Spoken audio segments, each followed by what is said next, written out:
everybody. I am so happy to be back here again. It's your host. That's right. We are Jessica Koch and Profound Professionals. This is the interview series that has been bringing you industry experts from all over our beautiful globe for 8 years. Today we have Dagmar. She is a relationship coach and everything is about a relationship. So you got to have one of those. And she's a co-author of a newly released book. She Leads, We Rise, A Female Leadership is Driving Global Transformation. Yes, that is girl power to the extreme. I am loving this book title. Tell us all about you, Dagmar. So welcome to our show. Well, thank you so much, Jessica. I'm actually really grateful to be on your show. And I love your title of like Profound Professionals. That's right. Awesome. Right. Industry experts that help improve your personal life and grow your business. So those are some great things that we can do. And I think you are in a space where you do both. You really help people improve their personal life and you help them grow their business. So that's pretty awesome combination. So how did you, I'm sure you didn't, when you're 5 years old and you're jumping rope and you're playing jacks with your friends, you're not, an astronaut, a lawyer, a relationship coach. I think I'm going to go with that one. That may not have been exactly how it went down. So what led you to this journey? Yes. So yeah, you're absolutely right. No, I did not think I was going to be a relationship coach at 5 years old. Even at like 35 years old, I did not think I would be a relationship coach. What led me to it is I struggled in my relationships, like all my relationships growing up. I came from a Eastern European family. And for those who are watching, you probably can relate if you come from Middle Eastern or you come from a Indian family, Asian family, the families that are all about academics and doing like amazing at school.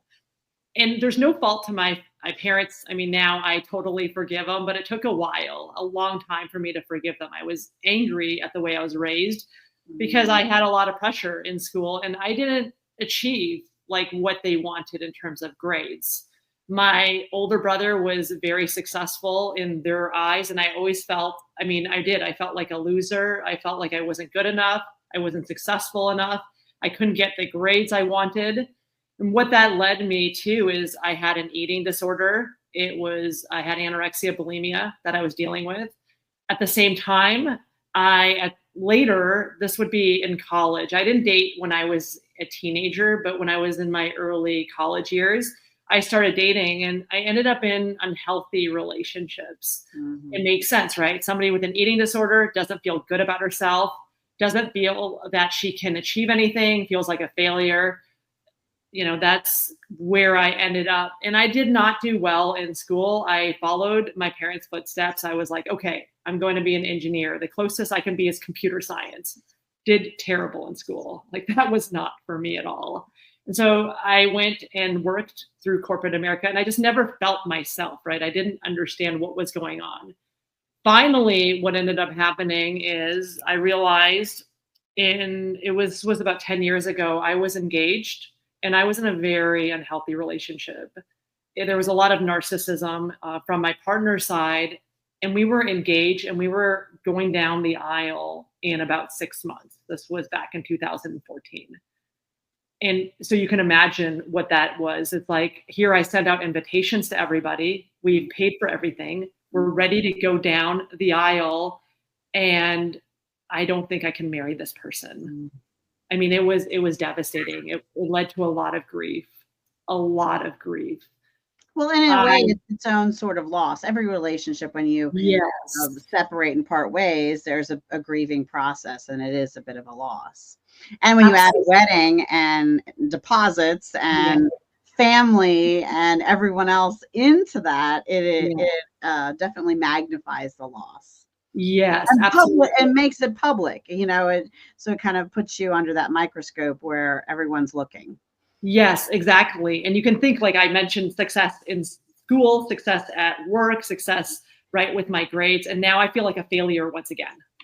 Like I can't do relationships either. Like, what can I do, right?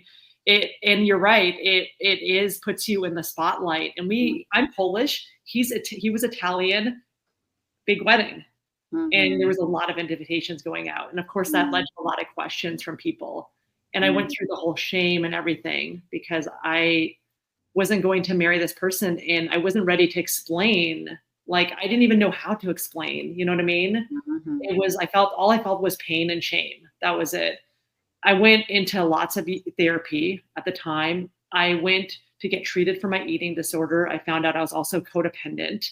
I was very much of a people pleaser, did whatever people expected of me. There was a lot that I had, I chose to unravel. And you asked me about the coaching, right? Like where that came on was I realized that through all the years of therapy that I had and all the recovery that I had, no one has given me like a roadmap. Like, what do I need to have a healthy relationship? Like, what does it take to have? And you can relate this to romantic relationships, but with friendships too. I struggled with that. I struggled with my family. I took a 2-year sabbatical from talking to them after I was no longer engaged because I was lost. I'm like, I don't know who I am. I just felt really lost. So I went through all of that. And I wanted a relationship roadmap so bad. And I went through different therapists. I went through a lot of different programs. I went through a lot of self-help books. I went through a lot of workshops, acupuncture, hypnosis, you name it. I don't know what I didn't do. Well, you covered all your bases. Yes, I covered all my bases. And I'm like, I still don't have this roadmap, but I put bits and pieces of things that I learned. And what I ended up doing is I reached out to somebody that I had met at a conference like 12 years ago. He was a CEO of an assessment company. He owned a company that does like quizzes and all of this stuff. And I thought, he doesn't remember me. I don't think he's going to remember me.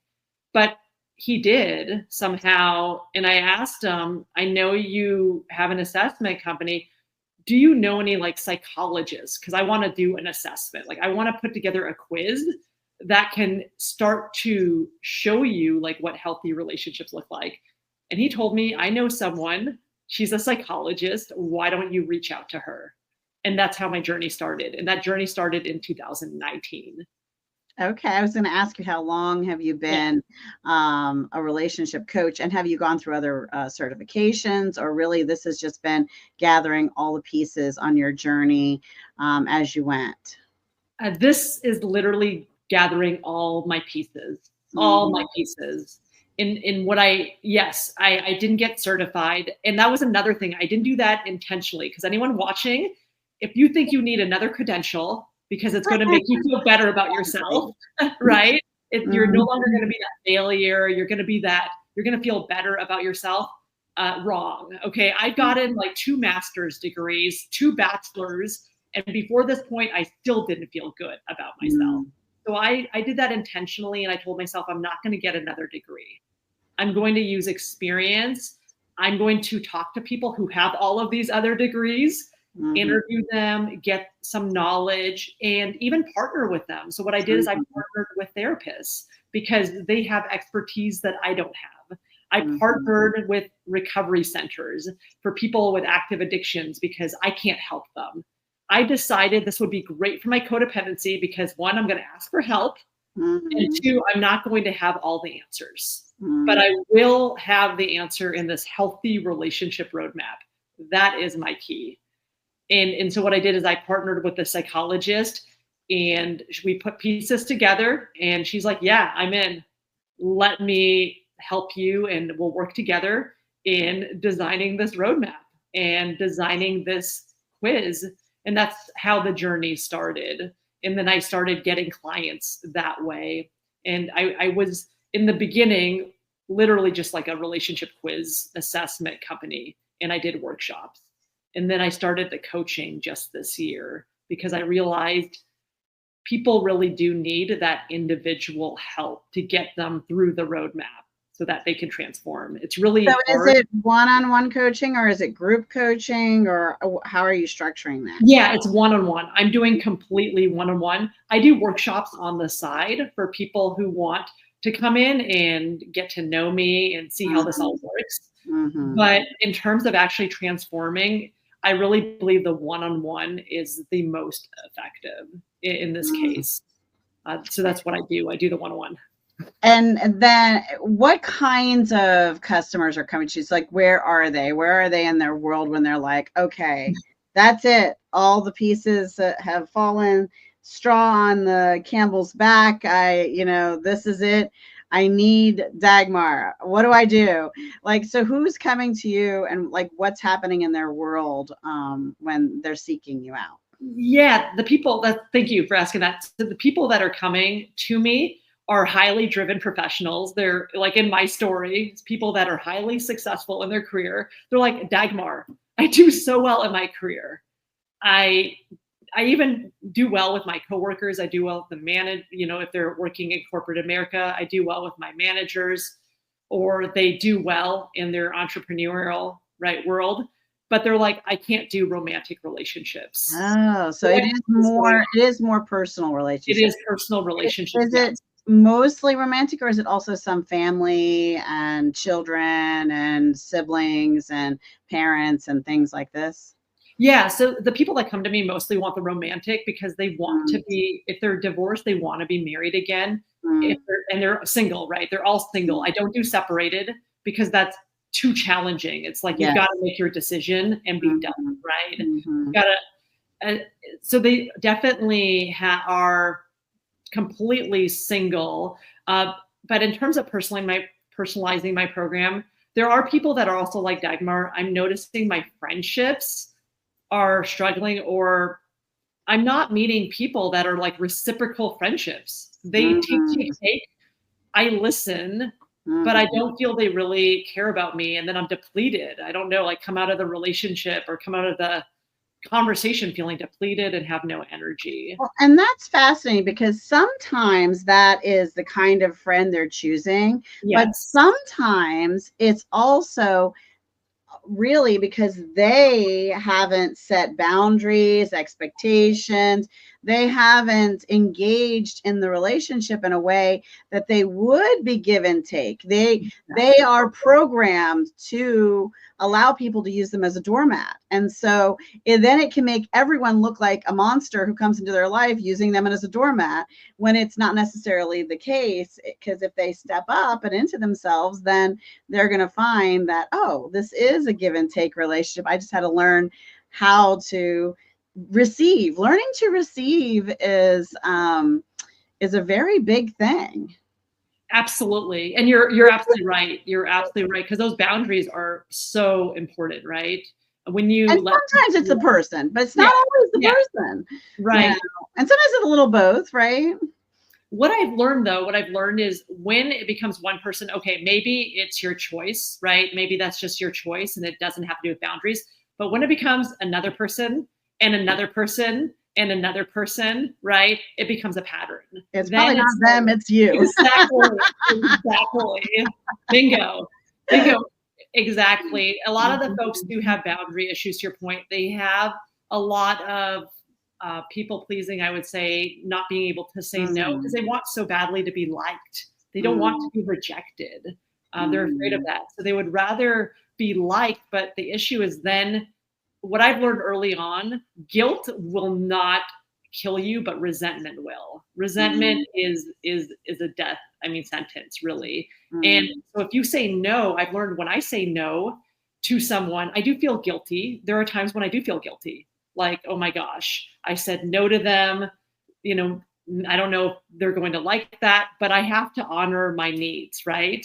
I've got to honor my needs by saying no, because maybe I'm tired. I need to go take a nap rather than spending time with them, right? Whatever the deal is, I've got to honor my needs.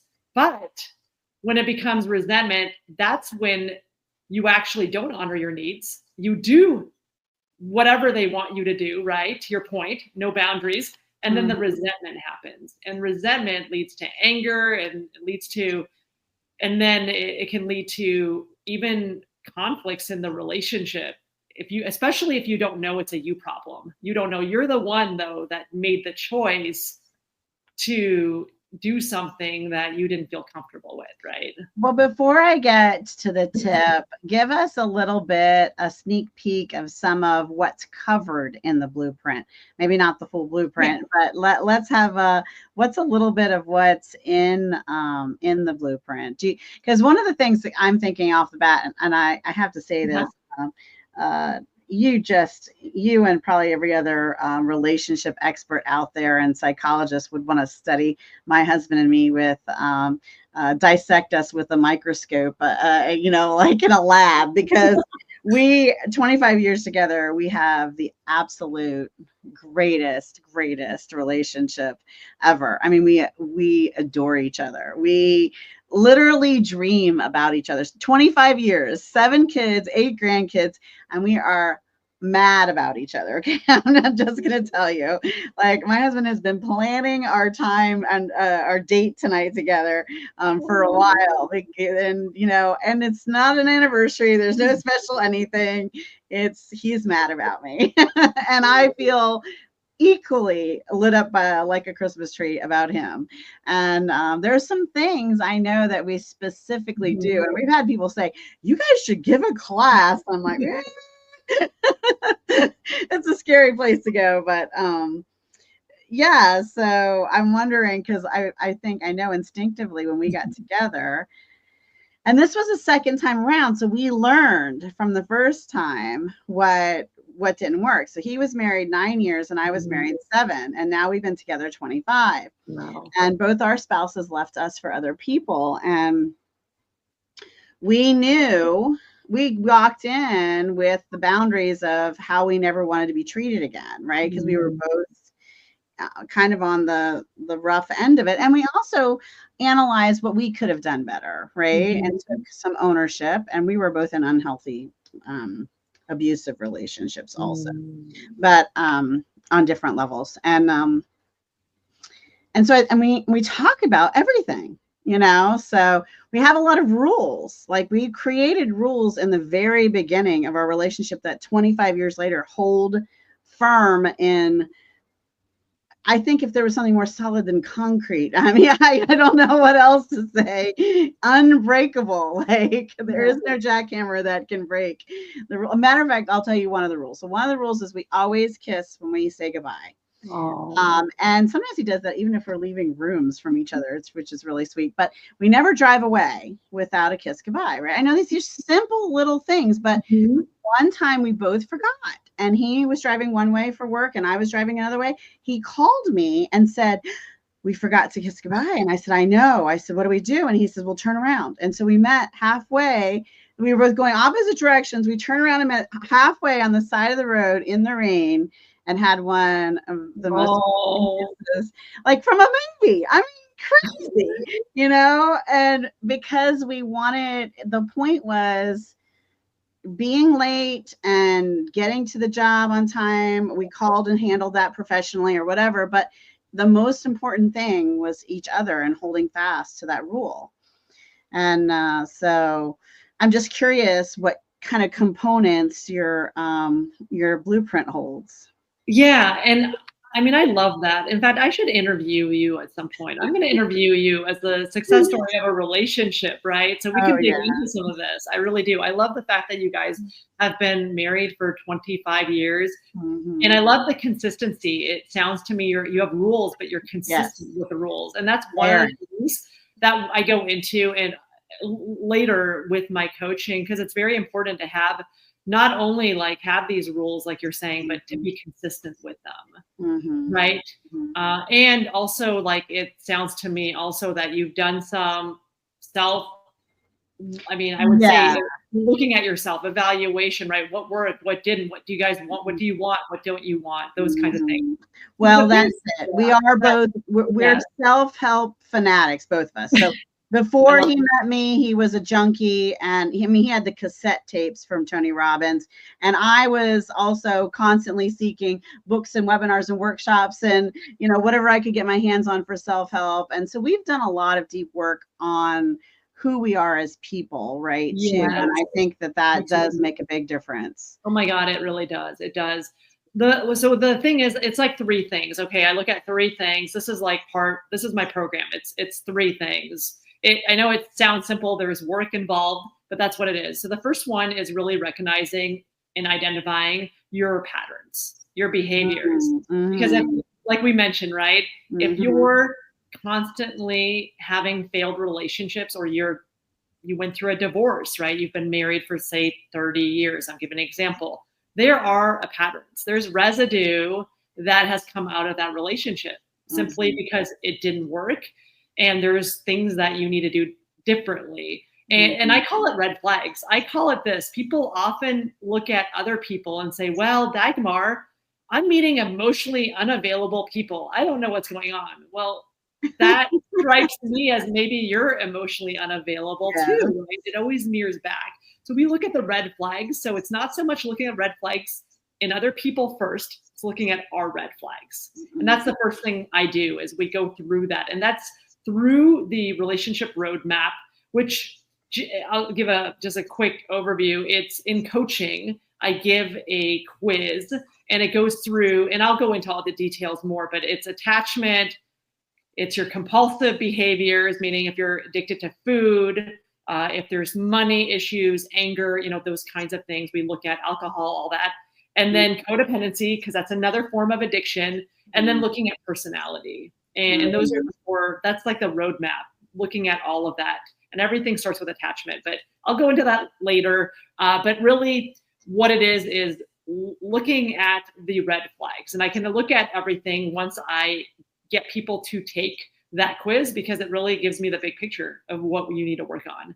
Then the second thing I look at is, let's now change those behaviors, right?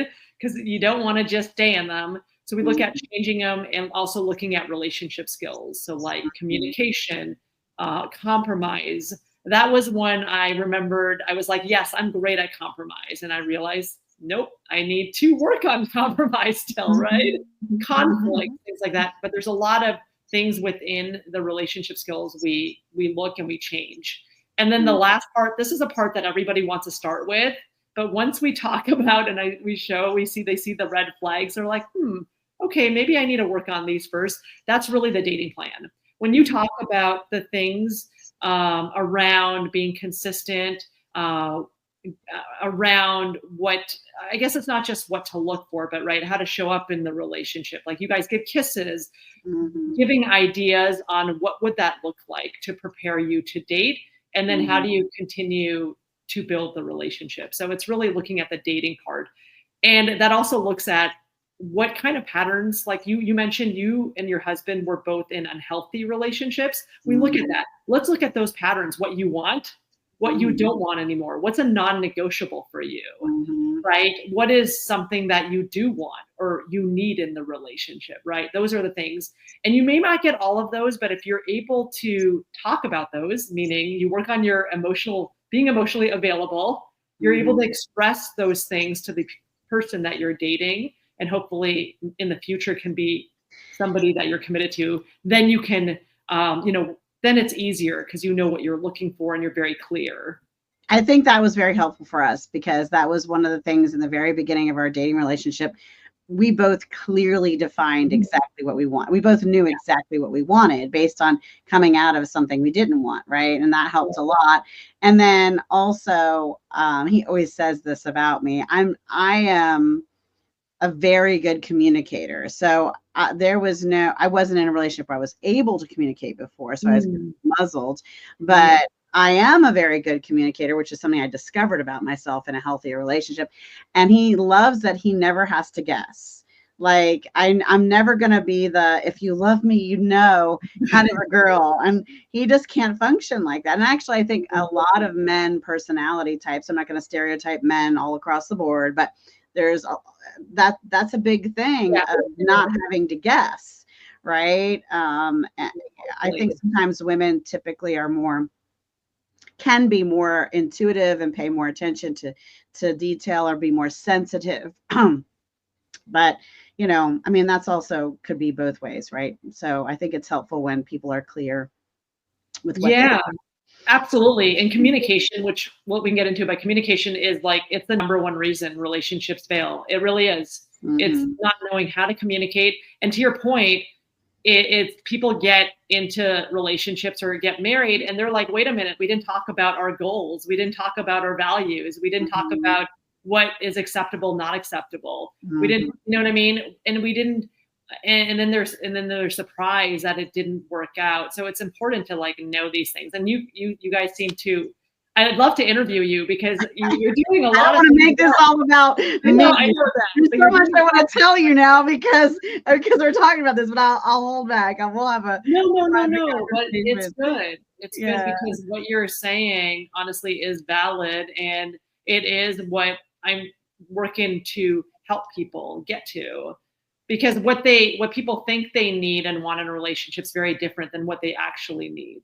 I had one client actually. I actually had a person, it wasn't a client, but it was a person I got on a call with, and I asked him. I get to a point at some point asking a little bit about their challenges, right? Because I want to see where they're at, where's their head, and he said to me, "What do women want?"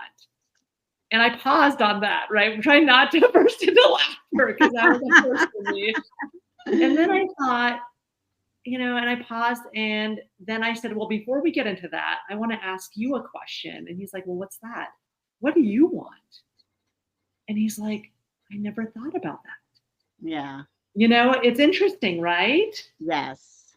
And, that's the thing is because if you don't, so this can also happen and be a frustration, whether you're the guy or the girl in the relationship or whatever you are in the relationship. If you don't know what you want, but you're expecting to receive something from the other person, but you're frustrated because they're not giving it to you, but you don't have any idea what that is, and they don't know either, right? And so then everyone's frustrated, and that's a real thing. It's like, well, what can I do? How can I help you? How do you feel? I don't know. Why are you crying? I have no idea. Exactly. And that's part of the codependency is expecting someone to read your mind. So here you're not communicating your needs or wants because you don't know what they are. And then you're expecting them to read your mind somehow through osmosis. And then they're frustrated. That'll never happen to my husband because I always know what I want, or I at least always know how to communicate what's going on with me. There have been a few times as I've gotten older in life that I really didn't know how I felt about something, which was very strange for me because I used to always know very clearly, but there's been a few things that I wasn't sure of. And then there's been a few times that I didn't know why I was feeling what I was feeling or what exactly I needed, but I was able to communicate and work through that. And then we were able to brainstorm some ideas of things that might, help me that we could do together, or I could do by myself, or, things like that to work through it. So it hasn't been a challenge in our relationship. That's great. I mean, that's so important to communicate your needs. I mean, I know it sounds easy, but to your point, and if you don't know what to communicate, you haven't done any of this work, it really does make it hard. For me, I only knew when I first was getting healthier, I only knew about anger. I was angry and I was sad. Like those were my two feelings. Okay, I know a whole range of feelings. And then I found out about fear and all the others. And there's a movie called Inside Out. I know you. I love that. Yes, I have a 13-year-old. We just saw the second one, and she just turned 13, and she's going to middle school, and all the things. That's the thing, and it was so real. Like, oh, that is the range of emotions. And then later was like, okay, now that I'm in my feelings, let me see what it is that I need, and I started expressing those things. And it's all about finding also in the beginning, safe people to express those feelings. It sounds like your husband's very safe and you can express how you feel, but it's about, because what happens when we pick those people that are unsafe or maybe subconsciously or consciously, it reinforces the abandonment all over again because they're going to reject you, maybe not like leave you physically, but they're going to maybe not honor your feelings or honor what you're saying. They're going to talk over you, right? And that leads to those feelings all over again. And then those thoughts about, okay, look it, I'm not enough. So it's important to surround yourself, but the only way to surround yourself by that is to know what you need, right? It's a cycle. It is. And I think the other thing that helped me through that is, not just the self-help and working on myself and getting Yeah. therapy and all those things, but I'm also very spiritual. And Mhm. so meditation and prayer and journaling and all of those things have been a big part of me. So I can stay in touch with myself so that I can then be the best mom and friend and sister and daughter and wife and community leader and business owner and leader to my team of 100 VAs globally and training and managing and organizing people. I can be the best version of all those things when I listen to me and I take time to have those quiet moments with myself and uncover some of that. And when I get stuck, then go to someone I trust to say, this is where I was in my meditation today, and here's where I feel stuck. And then just get that outside loving observation of, I've noticed this about you lately, or I've noticed this is something, what's bothering you. Let's find out. Let's figure it out together. Exactly. Absolutely. I meditate too. I Mhm. meditation is, I agree with you. It's a way to quiet the mind, right? Quiet all Mhm. the chatter and to really get clear on Mhm. Get answers. the Yeah. answers. Absolutely. Absolutely. That's a good point. That's a really good point. I did a podcast with a therapist on that because she actually has meditation retreats, and she was talking about how it can also help regulate your emotions when it comes to relationships, right? If Mhm. you know that you're uncomfortable or things are coming up or you're about to burst into anger, meditation's a way to quiet that. Mhm. So it's Well, it's and really coming about up with tools, right? yeah, So it's great to meditate about something like, especially anger, yeah, when you're not actually angry, right? yeah, But to then decide yeah. on predetermined, what am I going to do when I get really angry in Mhm. the situation, and what's respectful and appropriate to do, Right. right? And then also letting that other person in on it, whether it's a child, and you just need that 5 seconds, and just letting the kid know, this is what mommy is going to do Mhm. when she's feeling when that she needs a minute. And so something that's safe for the child, but the child is in on it, they understand. And so same with a spouse or a partner of any kind, to say, you know sometimes we reach this point and I need something respectful I can do where I get a minute, and how can I do that where you're going to be comfortable with it and not feel harmed or hurt or upset or unimportant or unvaluable, and how can I do something that's going to get me to a place where we can come back together and make move forward in a healthy way. I think bringing the other person in, I'm not Yes. just deciding when I get angry, I'm going to go for a walk and leave. Right. And then you just Absolutely. walk out the door and the other Yeah. person's going, well, wait a minute. you Exactly. know, you Yeah, know, absolutely. No, you're absolutely right. Yes, you're absolutely right. You have to talk about it. It's yeah, sometimes hard in the moment, but yeah, that's a very important thing. And also, I think that when you're in the moment, I've done this too, where I'm like, where do end up apologizing. I'm human, right?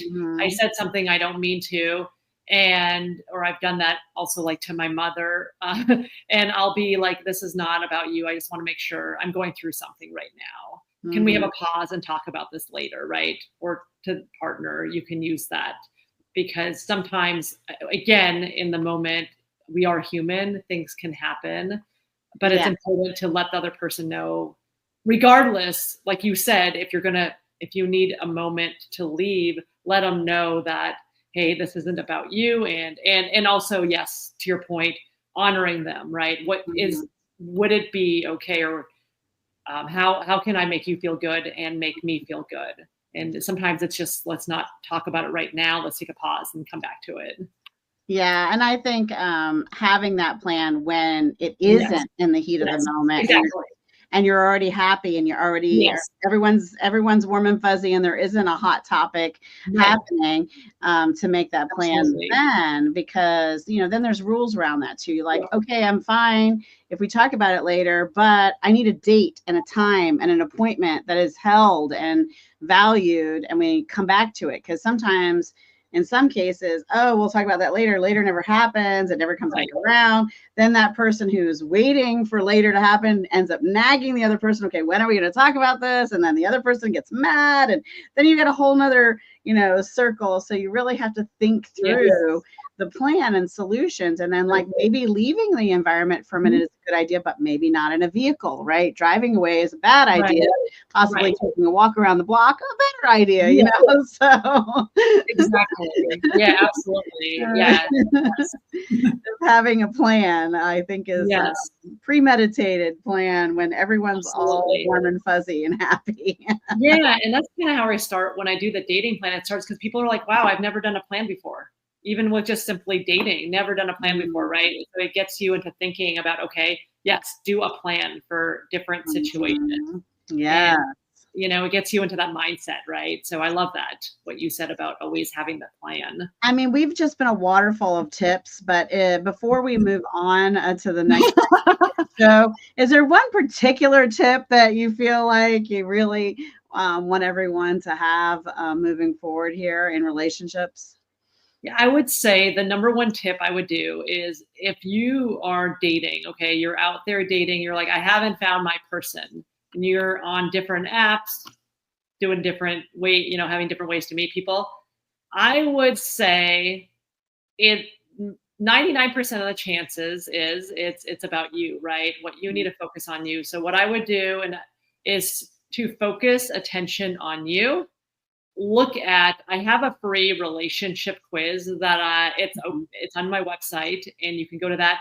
That would be a great starting point, because then you would see, okay, because I don't want to convince you that you have X, Y, and Z. I'm not there ever to convince people that they have X, Y, and Z issues. I want them to see that for themselves. And that's where I would start. My whole thing is if you're like saying, I'm not able to find the right person, I'm not attracting the right person, it's really you. I hate to say it. I had to learn it. I had to learn it the hard way. It's a me problem. It's kind of like in a business, right? Sometimes I'm afraid to do sales. So instead of doing the sales calls, right, or I'd call the coaching calls, whatever you want to call them, right, to talk to a person and learn more about what they do and then bring up your business. This is what I used to do. And it's the same thing. It's the same thing with dating. This has come up for me is I'll be like, oh, I'll do a sales funnel, or let me pretty up my website. You know what I mean? Or let me work on my social media more. It's like, no, I really got to figure out, why am I so afraid of these calls, right?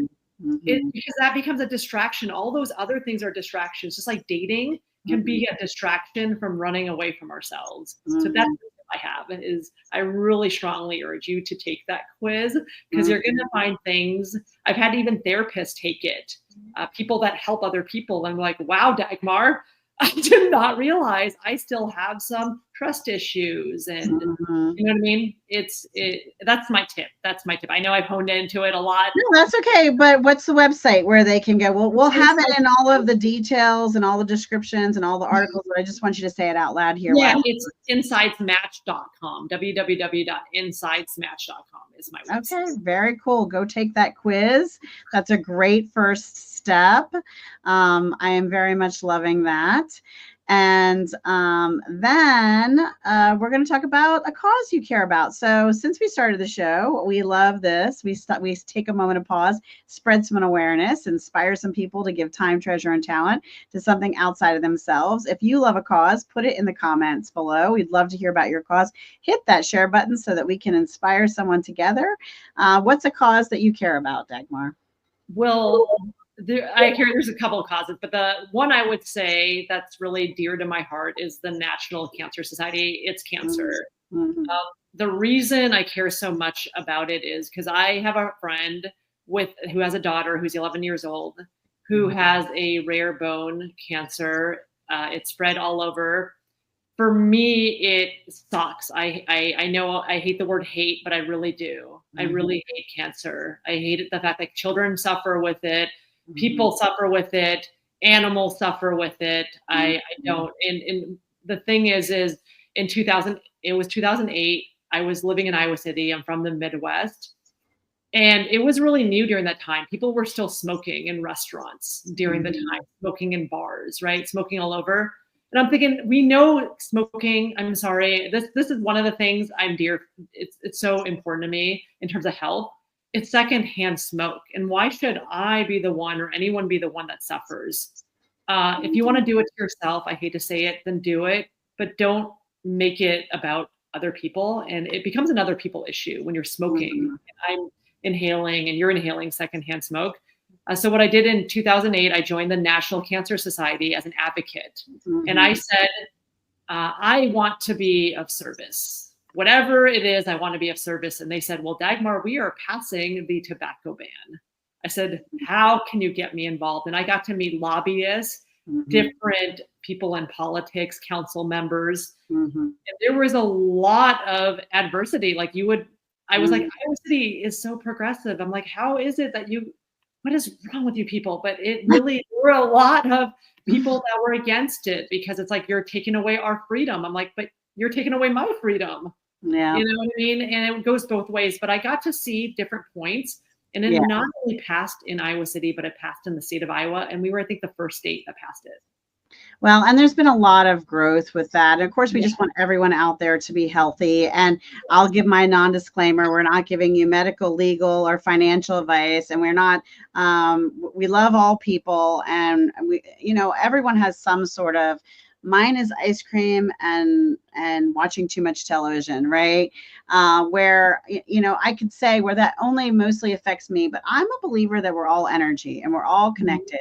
And no matter what it is I'm doing that isn't up-leveling myself to the best version of me, I'm affecting the whole collective of the world, in my opinion. And this is just my opinion. And when I do things to up-level myself and love myself, I'm also up-leveling, hopefully, in my belief of us being all connected and all energy, some positive energy to the world. And so we just only want everyone to love themselves in all the ways. And so, the Cancer Society is a great one. We don't want anyone to have cancer of any form or kind. And I appreciate you sharing that. Now, how about a book that inspired your personal life or helped you grow your business? Yes, I read a lot. I'm like you, Jessica. I read a lot. I'm kidding. Yes, exactly. I should have been downstairs with my cabinet open and be like, oh, Dagmar, wow. And I have another one.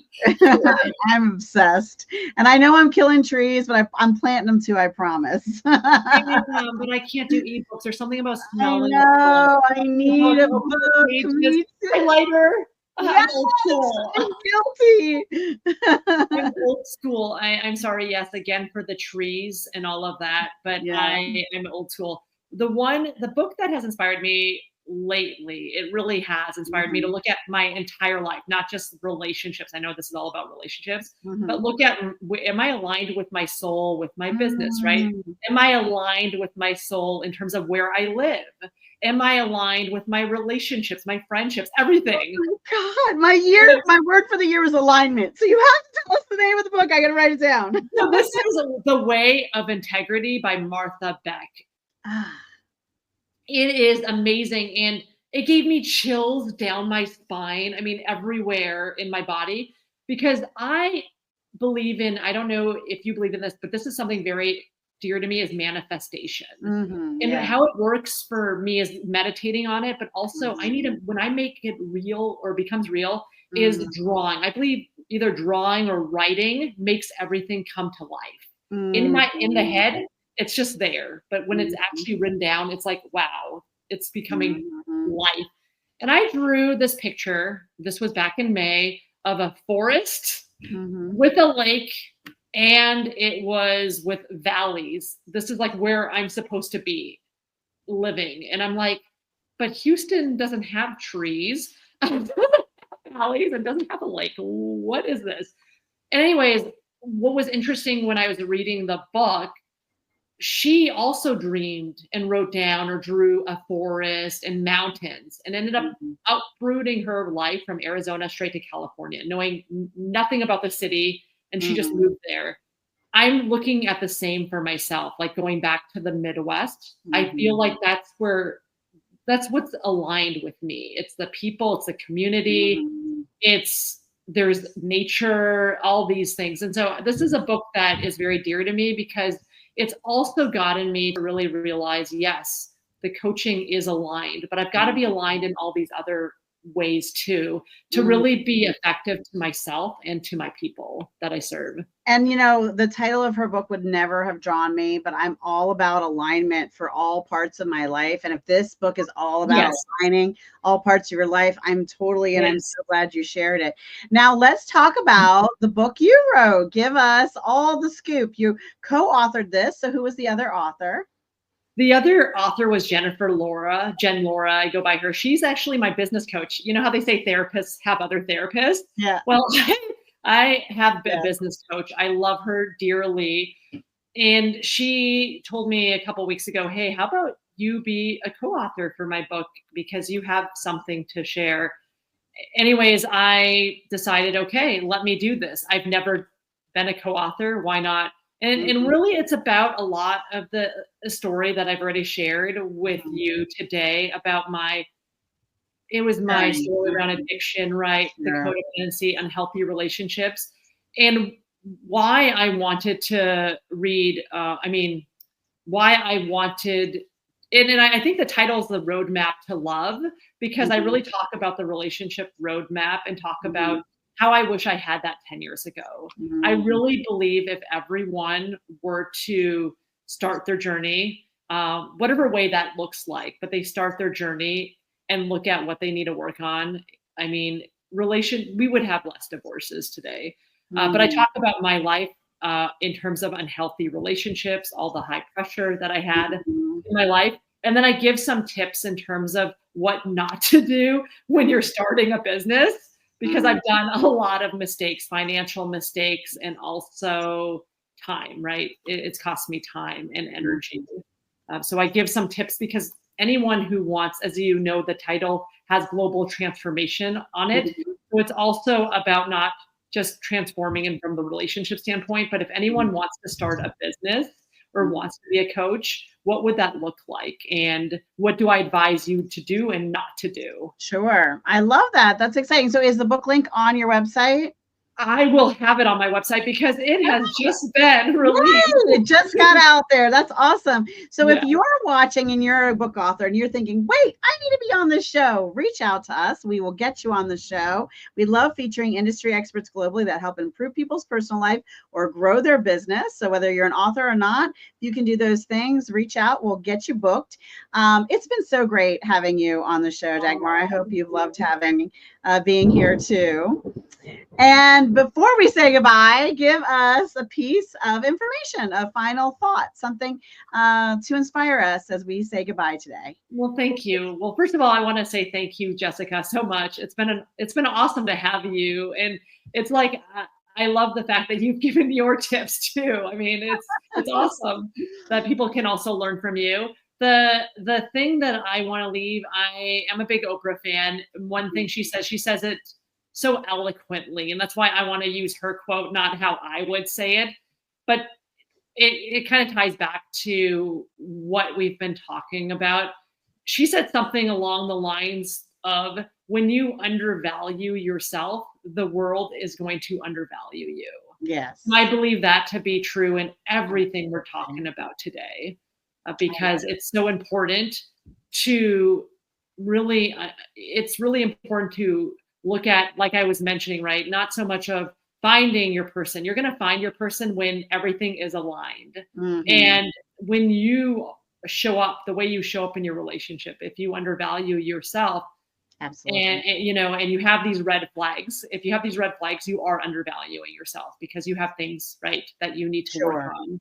Then yes, the world is going to see you that way, and you're going to really struggle finding and attracting your person.